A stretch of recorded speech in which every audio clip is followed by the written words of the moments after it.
Masa isolasi diri yang dilakukan masyarakat selama pandemi COVID-19 tak hanya berpengaruh terhadap melambatnya penyebaran wabah virus yang menjadi perhatian dunia ini, namun juga menimbulkan dampak positif bagi lingkungan, khususnya di Kota Palembang.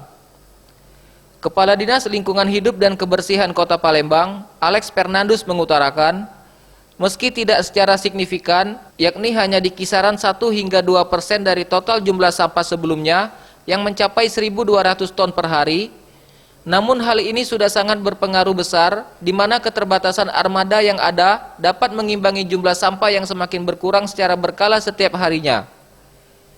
Bahkan dengan berkurangnya volume sampah ini, pihak DLHK dapat memanfaatkan waktu untuk memperbaiki armada pengangkut sampah yang rusak. Ya saya kira tidak begitu banyak. Kira-kira berapa Pak? Persentasenya? 1%. Sekitar 1%. Berarti Tapi itu juga membuat kita lancar juga, artinya dengan armada kita yang angkutan kita yang sekarang ini masih perlu penambahan, terus sementara ini lancar. Tim Liputan, Sriwijaya TV.